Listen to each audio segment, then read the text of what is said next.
السلام علیکم ورحمۃ اللہ وبرکاتہ نحمدہ ونصلی علی رسولہ الکریم اما بعد اعوذ باللہ من الشیطان الرجیم بسم اللہ الرحمن الرحیم رب اشرح لی صدری ویسر لی امری واحلل عقدۃ من لسانی یفقہوا قولی۔ اللہ کی توفیق سے اور فضل و کرم سے آج انشاءاللہ ہم اگلا ٹاپک دیکھیں گے۔ آج کا ٹاپک ہے یوم النحر، جو 10 ذی الحجہ کو آتا ہے۔ شروع کرنے سے پہلے تکبیرات سن لیتے ہیں ایک بار۔ اللہ اکبر اللہ اکبر اللہ اکبر، لا الہ الا اللہ، اللہ اکبر وللہ الحمد، اللہ اکبر کبیرا والحمد للہ کثیرا وسبحان اللہ بکرة وأصیلا، لا إله إلا الله وحده صدق وعده ونصر عبده وأعز جنده وهزم الأحزاب وحده، لا إله إلا الله۔ جی چلیں آج کا ٹاپک شروع کرتے ہیں۔ 10 ذی الحجہ کو یوم النحر کہتے ہیں۔ یہ عید کا دن ہوتا ہے جس میں ہم قربانی کرتے ہیں۔ نحر کا مطلب ہے ذبح کرنا، ذبح کر کے خون بہانا، اور یہ خصوصاً اونٹ کی قربانی کے لیے لفظ یوز ہوتا ہے، جیسے ہم سورۃ الکوثر میں بھی پڑھتے ہیں نا، فَصَلِّ لِرَبِّكَ وَانْحَرْ، تو یہ وہی لفظ ہے نحر کا۔ یوم النحر میں کرنے کے جو کام ہوں گے نا، وہ حاجیوں کے الگ ہوں گے، اور جو غیر حاجی ہیں، مقیم ہیں گھروں میں، تو ان کے لیے الگ حکم ہوگا۔ جو حاجی ہیں وہ یوم النحر کے دن منا میں حج کے مناسک اور ارکان کریں گے، اور اس دن یوم النحر کے روز 10 ذی الحجہ کو جو پڑتا ہے، تو اس دن وہ 4 کاموں کو پورا کرتے ہیں۔ اور وہ کون سے 4 کام ہیں؟ جمرات پر کنکریاں مارنا، پھر قربانی دینا، پھر سر منڈوانا، سر کے بال اتار دیتے ہیں، اور طواف الافاضہ کرنا۔ افاضہ جو اردو میں اس کو پروناؤنس کریں گے کیونکہ ضاد کا لفظ آتا ہے، تو یہ طواف الافاضہ کریں گے جو بیت اللہ کا طواف ہوگا۔ اس کے بعد وہ احرام کا لباس اتار کر اپنے ریگولر کپڑے پہن لیں گے اور نہا دھو کر صاف ستھرے ہو جاتے ہیں۔ لیکن پھر بھی جو 12-13 ذی الحجہ تک کا حج کی پابندی جو ان پر لائق ہے، تو وہ قائم رہے گی، اور تکبیرات کو بھی ان دنوں میں جاری رکھنا ہوتا ہے، 12-13 ذی الحجہ تک کا۔ لیکن جو لوگ حج نہیں کر رہے وہ کیا کریں گے 10 ذی الحجہ کو؟ جو لوگ حج پر نہیں گئے تو وہ لوگ اپنے گھروں میں اس دن عید منائیں گے۔ لیکن ایک بات جو مماثلت رکھتی ہے، جو سیم ہوگا حاجیوں اور غیر حاجیوں کے بیچ، وہ یہ کہ دونوں ہی قربانیاں کریں گے۔ حاجی منا میں کریں گے قربانی، اور ہم گھروں میں قربانی کریں گے، اور تکبیرات جو ہے یہ 3 دنوں میں ہم بھی جاری رکھیں گے۔ پھر دعائیں جو ہیں وہ بھی کریں گے، ہم بھی کریں گے، اور ہمارے لیے جو ایکسٹرا ہوگا وہ یہ کہ خوشیاں منائیں گے، کیونکہ عید کا دن جو ہے وہ خوشیاں منانے کے لیے ہی ہوگا نا، تو اس دن ہم اپنی خوشی کا اظہار کرتے ہیں۔ اچھا، اس عید کا نام کیا ہے؟ یوزلی ہم اس کو بقرعید کہتے ہیں نا، تو اس کو عربی میں عید الاضحیٰ کہتے ہیں، اور یہ ادھیہ سے ہے، اور ادھیہ کا لفظ جو ہے اس کا معنی ہوتا ہے قربانی، تو یہ قربانی کی عید ہے۔ ویسے یہ لفظ جو عید کا ہے نا، عید کا لفظ، اس کا کیا مطلب ہے؟ کبھی آپ نے غور کیا؟ عید کا مطلب ہے بار بار پلٹ کر آنے والا دن، اور یہ دن ہر سال آتا رہتا ہے نا، تو عید کا دن جو ہے تو اس کو عید کہتے ہیں، پلٹ پلٹ کر بار بار آنے والا۔ اور کتنی عیدیں ہیں اپنے اسلام میں؟ کیا خیال ہے آپ کا؟ 2، 3، 4؟ 2 عیدیں ہوں گی، عید الاضحیٰ اور عید الفطر۔ اور یہ کب آتی ہے عید الفطر؟ کب مناتے ہیں ہم؟ اور یہ فطر کا لفظ جو ہم یوز کرتے ہیں اس کا مطلب کیا ہے، اس کو دیکھتے ہیں۔ یہ لفظ فطور سے ہے، افطار بھی اسی سے ہے، اور اس کا مطلب ہوتا ہے توڑنا، یعنی ہم روزہ توڑ دیتے ہیں نا دن کے آخری حصے میں، مغرب کے وقت پہ، تو ہم روزہ توڑتے ہیں، تو اس کو افطار کہتے ہیں۔ اور روزے کی حالت سے باہر آنے کو کہتے ہیں فطور، اور کیونکہ ہم رمضان کے روزے ختم کر کے اس دن عید مناتے ہیں تو اس کو عید الفطر کہا جاتا ہے۔ اور دوسری عید کون سی؟ عید الاضحیٰ۔ اضحیٰ کا مطلب میں نے بتایا تھا آپ کو کہ یہ اضحیہ سے ہے اور یہ قربانی دینے کے لیے یوز ہوتا ہے لفظ، تو یہ قربانی والی عید کو عید الاضحیٰ کہتے ہیں۔ یہ دو عیدیں ہیں۔ اور کوئی عید ہے اپنے دین میں، کوئی تیسری آپ کو اگر یاد آ رہا ہو تو؟ حدیث کے الفاظ میں نبی صلی اللہ علیہ وسلم نے فرمایا کہ اسلام میں دو عیدیں ہیں، لیکن کچھ اور حدیثوں میں نبی صلی اللہ علیہ وسلم نے جمعہ کے دن کو بھی عید کا دن قرار دیا، جس میں خطبہ دیا جاتا ہے، جیسے عید کے دن ہوتا ہے نا، خطبہ دیا جاتا ہے، اور عید والے دن کی طرح ہی ہم غسل کر کے اچھے کپڑے پہنتے ہیں، اچھے کھانوں کا اہتمام کرتے ہیں، تو جمعہ کا دن بھی عید کا دن شمار کیا جاتا ہے۔ لیکن بڑی بڑی عیدیں جو ہیں وہ جو سالانہ آتی ہیں وہ دو ہی ہیں، بقرعید اور عید الفطر، اور ویکلی بیسس پر ہم جمعہ کے دن کو چھوٹی عید مناتے ہیں جو سنت سے ثابت ہے۔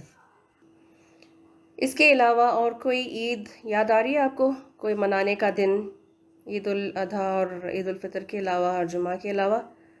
جی نہیں، اس کے علاوہ کوئی عید، کوئی جشن، کوئی میلاد، کوئی عروس علاوے، کوئی مردوں کا دن، مردوں کی عید جس کو کہتے ہیں، کوئی mother's day, father's day, Valentine's day, کوئی اینیورسری، کوئی برتھ ڈے، یہ ڈے وہ ڈے، کچھ بھی نہیں ہے قرآن اور سنت سے ثابت۔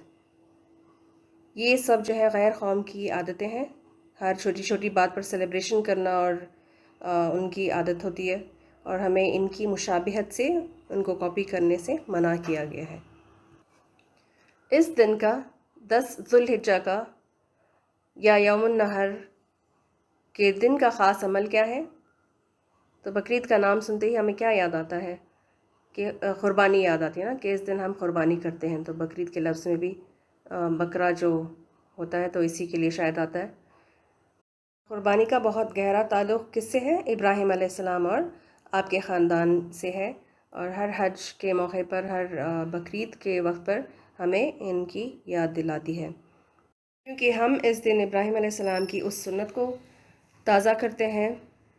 مسلمان جانور کی گردن پر چھری پھیر کر قربانی کرتے ہیں اور اس بات کا ثبوت دیتے ہیں کہ وہ اللہ کی رضا حاصل کرنے کے لیے، اللہ کا قرب حاصل کرنے کے لیے، اللہ کے قریب ہونے کے لیے قربانی کر رہے ہیں۔ انشاءاللہ ایک الگ سیشن کریں گے ہم، جس میں ابراہیم علیہ السلام کے خاندان کا جو گہرا تعلق ہے حج کے ارکانوں کے ساتھ، وہ والا ٹاپک کور کریں گے۔ ویسے ہر موقع پر جو حج کے ارکان ہیں اور عمرے کے بھی، تو اس میں ہم دیکھیں گے کہ سارا کچھ ہی ابراہیم علیہ السلام کا ہی عمل تھا جو ہم ان ارکانوں میں ادا کرتے ہیں۔ تو ہم دیکھیں گے کہ حج اور عمرے کا سارا قصہ جو ہے ابراہیم علیہ السلام سے جڑا ہوا ہے۔ قربانی جو ہے وہ اس عید کا خاص عمل ہے، تو ہم اس کو ذرا ڈسکس کرتے ہیں۔ یہ صرف ایک رسم نہیں، بندے کا عہد ہے اللہ سے کہ ضرورت پڑنے پر وہ اپنی جان، مال، صلاحیت، اپنا وقت، اولاد کو بھی قربان کرنے کا جذبہ رکھتا ہے۔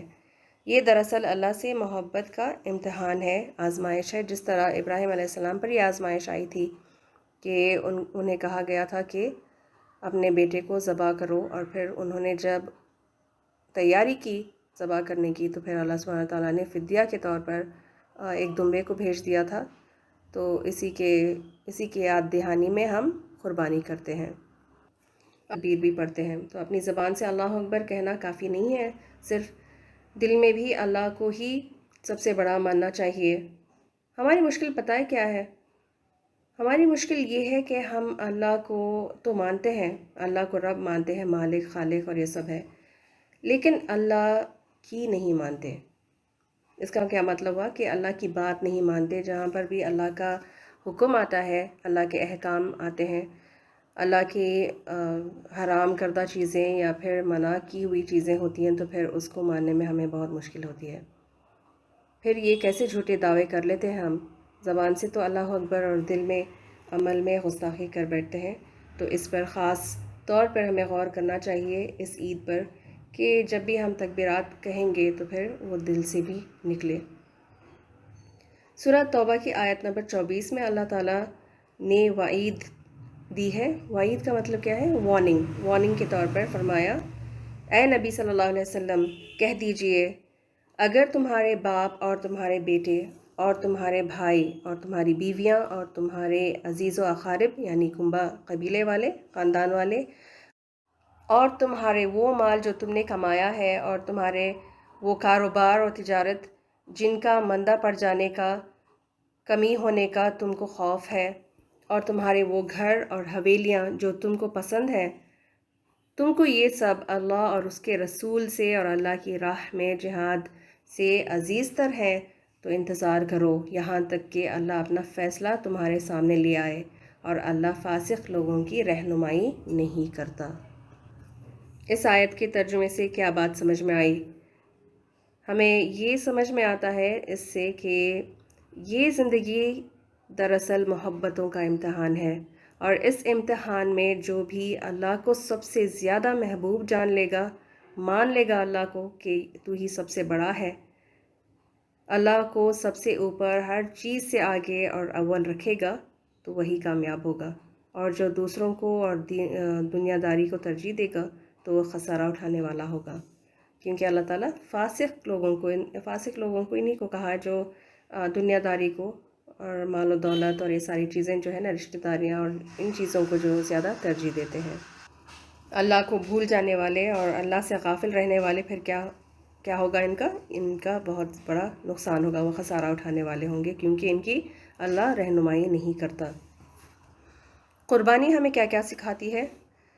ایک تو یہ کہ عاجز بننا، قربانی ہمیں عاجزی سکھاتی ہے اور اللہ سے محبت کرنا، کو قربان کرنے کا جذبہ رکھنا، دوسروں کو ترجیح دینا یعنی اپنے سے اوپر دوسروں کی ضروریات کو سمجھنا، دوسروں کا خیال کرنا، مال کی محبت کو اپنے دل سے کم کرنا، اور دینے والا، خرچ کرنے والا بننا، یہ سکھاتا ہے۔ یہی ہے سبق قربانی کا، اور ان سارے جذبوں کو ابھارنا ہی قربانی کی روح ہے۔ لیکن اگر قربانی دینے کے پیچھے مقصد کچھ اور ہوگا، صرف ایک رسم پوری کرنے کے طور پر یا شان جتانے کے لیے، دکھاوے کے لیے کہ دیکھو ہم نے کتنے جانوروں کی قربانی دی ہے اور ہر سال دیتے رہتے ہیں، تو اللہ ذوالجلال نے فرمایا، تمہاری قربانیوں کا نہ تو گوشت مجھے پہنچتا ہے اور نہ ہی اس کا خون۔ گوشت کیا ہوتا ہے؟ ہم سب اس کو بانٹ دیتے ہیں نا، اس کو پکا کے کھا جاتے ہیں، پھر جو خون ہوتا ہے وہ بہہ جاتا ہے نالوں میں، ہم اس کو بہہ دیتے ہیں۔ پھر کیا چیز ہے جو اللہ تعالیٰ کی طرف پہنچتی ہے؟ اللہ کی طرف ہمارا تقویٰ، ہماری پرہیزگاری، ہماری پابندیاں، خدا خوفی، یہی چیزیں ہیں جو اللہ تعالیٰ کو پہنچتی ہے، اور ہر بات سے الگ ہماری اللہ سے محبت، عاجزی اور قربت، یہ چیزیں ہمیں حاصل ہوتی ہیں اس سے۔ ریپ اپ کرنے سے پہلے عید کی سنتوں کو ریوائز کر لیتے ہیں۔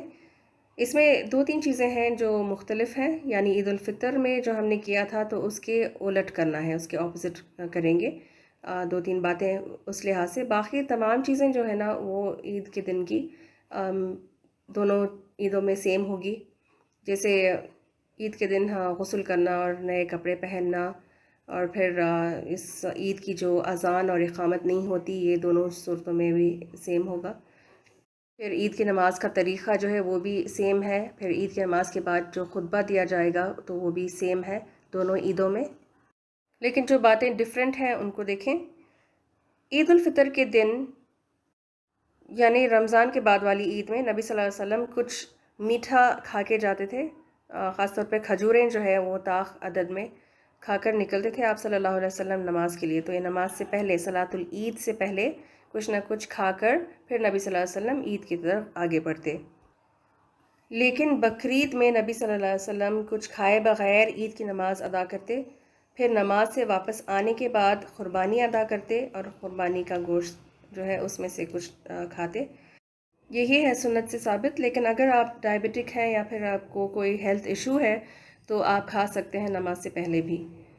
پھر دوسری بات جو ہے وہ یہ کہ قربانی نماز عید کے بعد دینا ضروری ہے۔ اگر نماز سے پہلے جانور کو ذبح کر دیں گے تو وہ قربانی نہیں ہوگی، اس کو قربانی نہیں شمار کیا جائے گا، وہ تو صرف جیسے ہم گوشت منگوا کے پکاتے ہیں نا، تو اس طرح کا وہ ہو جائے گا، قربانی کا جو حق ہے وہ اس میں وہ ادا نہیں ہوتا۔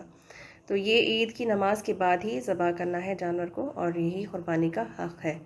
اس کے برعکس ہم دیکھتے ہیں کہ رمضان میں ہم فطرانہ کب دیتے ہیں؟ وہ عید کی نماز سے پہلے ادا کر دینا ہوتا ہے، ورنہ وہ فطرہ نہیں صدقہ شمار ہوگا۔ تو یہ سیکنڈ ڈفرنس جو ہے اس میں ہے۔ اور ایک تیسری ڈفرنس بھی ہے اس میں، رمضان اور بقرعید میں۔ رمضان میں عید کی نماز کے ساتھ ہی تکبیرات روک دیتے ہیں۔ جب امام صفوں کو نماز کے لیے تیار کر لیتے ہیں تو پھر اس وقت پر تکبیرات جو ہے وہ روک دیتے ہیں۔ کب؟ رمضان میں، رمضان کی عید میں۔ لیکن بقرعید میں تکبیرات کو 11، 12 اور 13 ذوالحجہ تک جاری رکھیں گے۔ اور یہ دو طرح کے تکبیرات ہوتے ہیں، ایک ریسٹرکٹڈ ہے اور ان ریسٹرکٹڈ تکبیرات بھی ہیں۔ یہ جو ہم نے پہلے 10 دنوں میں 24/7 ہم نے بتایا تھا نا کہ ہر دم آپ کو کرنا ہے، تو یہ ان ریسٹرکٹڈ تکبیرات ہیں جو پہلے 10 دن میں پہلے عاشرے میں کیا جائے گا۔ لیکن جو 11، 12، 13 تاریخ کو جو تکبیرات کہیں گے نا، جو جاری رکھیں گے، تو پھر وہ خصوصی طور پر فرض نماز کے بعد تکبیر کم از کم ایک بار کہنا وہ ضروری ہوگا۔ ٹھیک ہے، تو یہ تکبیرات کی بات تھی کہ رمضان میں وہ عید کی نماز کے ساتھ وہ ختم ہو جائے گی تکبیرات، لیکن یہ جو 11، 12، 13 تاریخ ہے عید الاضحیٰ کے بعد کی دن جو ہے اس میں بھی تکبیرات بلند کیے جائیں گے۔ ٹھیک ہے، باقی تمام چیزیں جو ہے وہ بالکل سیم ہیں دونوں عیدوں میں۔ اس کے انشاءاللہ آپ کو پوسٹرز شیئر کیے جائیں گے ابھی۔ چلیں جی، ابھی اس کے ساتھ ہی آج کا سیشن ہم یہاں ختم کرتے ہیں، امید اور دعائیں کرتے ہوئے کہ اللہ ہم سب کے روزوں کو، نیک اعمال کو، تکبیرات کو جو ہم نے ان 10 دنوں میں کیے ہیں اس سب کو قبول فرمائے، اور حاجیوں سے بھی حج مبرور نصیب ہو ان کو، اور اللہ ان سے قبول فرمائے ان کی سعی اور دوڑ دھوپ اور محنتوں کو کی بہت زیادہ قدردانی کرے، حج مبرور ہو ان کے لیے اور سعی مشکور ہو۔ آمین یا رب۔ دعا ہے کہ یہ عید ہم سب کی خوشگوار گزرے گی۔ تقبل اللہ منا ومنکم، سبحانک اللہم وبحمدک، نشہد ان لا الہ الا انت، نستغفرک ونتوب الیک۔ السلام علیکم ورحمۃ اللہ وبرکاتہ۔